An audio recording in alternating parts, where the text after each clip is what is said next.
와튜브, 이 시간에는 탈원전 원조 국가 스웨덴의 후예를 살펴보겠습니다.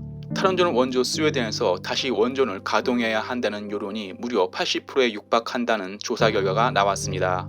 세계 원자력 협회 WNA가 발간하는 원자력 전문 매체 WNN은 스웨덴 여론조사 기관 노부스의 여론조사 결과를 인용 스웨덴 국민 78%가 원전을 다시 가동해야 한다고 보도했습니다. 스웨덴은 1964년 원전 가동을 시작했으며 현재는 8기를 가동 중입니다. 스웨덴은 한스 블릭스 전 국제원자력기구 사무총장을 배출한 원전 강소국이었습니다. 스웨덴 에너지 비율은 원전이 42%로 가장 높고 뒤를 이어 수력과 풍력이 스웨덴 에너지를 담당하고 있습니다. 원전을 잘 쓰던 스웨덴은 1979년 미국 쓰리마일섬 원전 사고 이후 1980년 국민투표로 원전을 단계적으로 폐기하기로 했으며 2040년까지 완전한 탈원전을 하기로 했습니다. 그럼 탈원전에 앞장섰던 스웨덴 국민이 왜 다시 원전을 사용하자는 판단을 했을까요? 가장 큰 이유는 환경을 너무 중요시하는 스웨덴 국민들이 원전을 다시 생각했기 때문입니다.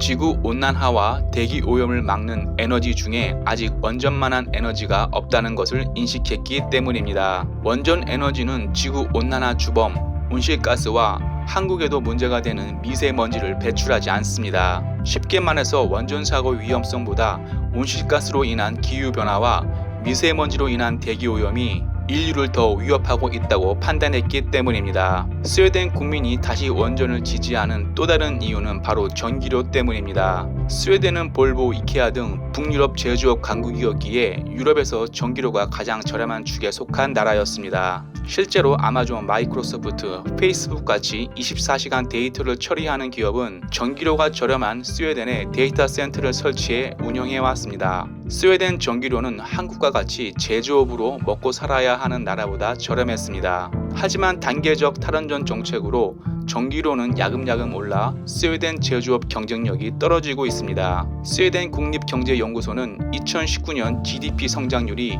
2018년 2.3%보다 무려 0.8% 하락한 1.5%를 기록할 것이라고 전망했습니다. 스웨덴 국민이 탈원전을 다시 생각하게 된 결정적 원인은 2018년 겨울 전력 부족 사태가 발생했기 때문입니다. 스웨덴 국민은 생각지도 못한 전력 부족 사태와 GDP 하락 전망 통계가 나오자 탈원전을 다시 생각하게 됐고 급기야 원전 에너지를 사용해야 한다는 결론에 도달한 것입니다. 스웨덴 정부와 국민은 선진국답게 솔직합니다. 즉 잘못된 선택을 했다면 잘못을 인정하고 바른 선택을 하는 정부와 국민입니다. 탈원전 원조 국가 스웨덴은 사실상 탈원전을 폐기한 것이나 마찬가지입니다. 반면 원전 강국 한국은 많은 전문가 반대 속에도 탈원전 속도를 내는 가운데 한국전력은 11년 만에 최악의 적자를 기록했습니다. 한국전력은 2018년 2,080억 적자를 기록했고 2019년에도 1조 3,566억 원 영업 손실을 기록했다고 밝혔습니다. 한국전력의 천문학적 적자 이유는 현 정부는 인정하지 않겠지만 탈원전 정책이 가장 큰 원인입니다. 현 한국 정부도 스웨덴 정부처럼 솔직해야 한다고 생각합니다.